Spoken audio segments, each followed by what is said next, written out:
एक और बिल्कुल सिमिलर क्वेश्चन जैसा हमने पिछले ट्यूटोरियल में किया था, find the roots of the quadratic equation this. ठीक है, तो ये मुझे एक क्वाड्रेटिक इक्वेशन दी गई है और मुझे इसके रूट्स फाइंड आउट करना है, यानी कि x की वो वैल्यूज़ फाइंड आउट करनी है जिसको मैं यहाँ पे डालूँ तो लेफ्ट हैंड साइड और राइट हैंड साइड आपस में बराबर हो जाए, यानी कि 0 हो जाए। ठीक है, अब इसको हमने करना है by splitting the middle term, जो मैं काफ़ी बार आपको समझा चुका हूँ। जस्ट इन केस अभी भी डाउट है तो टॉप राइट कॉर्नर में मैं लिंक दे रहा हूँ, आप उसको देख सकते हो। अब इस इक्वेशन को अगर मैं इसके साथ कंपेयर करूं तो a कितना है मेरे पास 3, b कितना है -2 इंटू स्क्वायर रूट 6 और c कितना है 2। ठीक है, ये हो गया।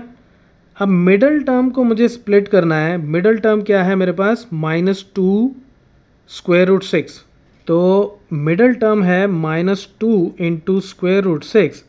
इसको मुझे ऐसी दो वैल्यूज़ में स्प्लिट करना है कि जब मैं इनको ऐड करूं तो मुझे वापस से ये मिल जाए, लेकिन जब मैं इनको मल्टीप्लाई करूं तो मुझे क्या मिल जाए, a और c का प्रोडक्ट, यानी कि 3 into 2 which is equal to 6, तो मुझे 6 मिल जाए। ठीक है, ऐड करूं तो इतना मिले, मल्टीप्लाई करूं तो इतना मिले, तो ये by splitting the middle term होता है। जो मैंने लिंक दिया था वो जरूर देख लेना, जस्ट इन केस थोड़ी सी भी कन्फ्यूजन है।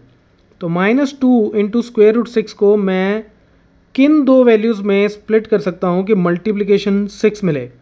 तो देखो बड़ा सिंपल सा ही है, इसको देखते ही समझ में आया था कि अगर मैं इसको -√6 और -√6 इन दो पार्ट्स में अगर स्प्लिट कर दूँ तो इन दोनों को ऐड करने पे क्या मिलेगा, -2 इंटू स्क्वायर रूट 6, ये दो बार आ रहा है, -√6 तो ऐड करूँगा तो इतना आ जाएगा, और मल्टीप्लाई करूँगा तो क्या आ जाएगा, माइनस और माइनस तो प्लस हो जाएगा, और square root 6 into square root 6 जो 6 हो जाएगा, तो यानी कि इसके बराबर आ जाएगा।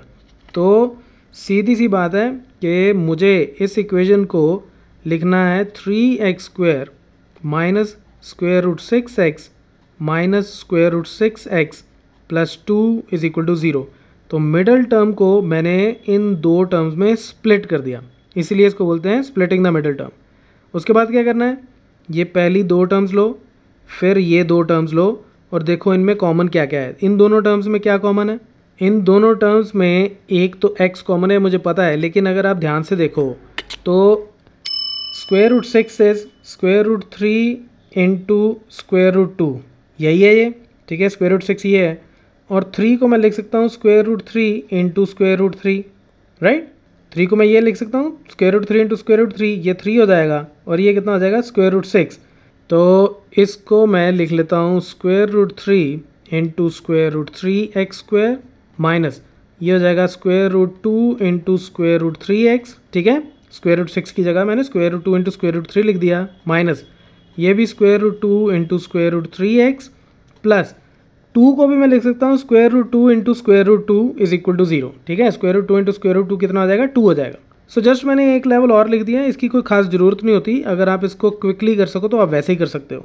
अब पहली दोनों टर्म्स में ये कॉमन है स्क्वायर रूट 3, ये बाहर आ गया, और इन दोनों में x कॉमन है तो x बाहर आ गया, तो अंदर क्या बच गया, स्क्वायर रूट 3x, इधर से बचा स्क्वायर रूट 3 और एक x बच गया, और यहाँ से माइनस स्क्वायर रूट 2, क्योंकि बाकी दोनों टर्म्स पहले बाहर चलेगी। अब इन दोनों में अगर आप देखो तो मुझे एक्चुअली अंदर अब ये चीज़ चाहिए square root 3x minus square root 2, तो उसके लिए मुझे माइनस भी बाहर निकालनी पड़ेगी, और एक चीज़ इन दोनों में क्या कॉमन है, स्क्वायर रूट 2। तो स्क्वायर रूट 2, ये स्क्वायर रूट 2 कॉमन है, वो मैंने बाहर निकाल लिया, और माइनस मैंने इसलिए बाहर निकाल लिया ताकि ये पहली टर्म पॉजिटिव की हो जाए और दूसरी टर्म अंदर नेगेटिव हो जाए। तो ये बच जाएगा square root 3x minus square root 2 is equal to 0, right. Minus बाहर निकाला था तो ये टर्म अंदर पॉजिटिव की हो गई और ये टर्म अंदर नेगेटिव की हो गई, और रीज़न क्या रहा कि ये और ये आपस में बिल्कुल बराबर हो गए। तो अब ये जो मेरे पास पूरी टर्म आई है और ये जो पूरी टर्म आई है, इन दोनों में क्या कॉमन है, इन दोनों में ये कॉमन है square root 3x minus square root 2, ये पूरा कॉमन है। तो अंदर क्या बच गया, ये दोनों में से अगर मैंने ये पूरी टर्म बाहर निकाली, ये पूरा फैक्टर बाहर निकालिए, तो अंदर यहाँ बच गया स्क्वायर रूट 3x और यहाँ बच गया minus square root 2 is equal to 0। अब हमें ये पता है कि a इंटू बी अगर 0 हो तो यहाँ a 0 होता है या b 0 होता है। This implies either square root 3x minus square root 2 is equal to 0 और square root 3x minus square root 2 is equal to 0। ये बाई चांस हो गया कि दोनों ही फैक्टर्स जो हैं वो सेम है, तो इसको सॉल्व करूँगा तो x कितना आ जाएगा square root 2 over square root 3, और यहाँ से भी x कितना आ जाएगा square root 2 over square root 3। तो मेरे रूट्स जो हैं वो ये दोनों हैं, तो बेसिकली एक ही रूट है लेकिन इसकी मल्टीप्लिसिटी 2 है, तो यानी कि square root 2 by square root 3 comma square root 2 by square root 3 are the roots and this is my answer. और इसको अगर आप चाहो तो ऐसे भी लिख सकते हो 2/3 ओवरऑल इसका स्क्वायर रूट और 2/3 ओवरऑल इसका स्क्वायर रूट, तो बोथ आर ओके। अब इसकी वैल्यू, अगर ये जो वैल्यू है आप यहाँ पुट करके देखोगे ना x की, तो ये 0 इज इक्वल टू 0 आ जाएगा, ठीक है।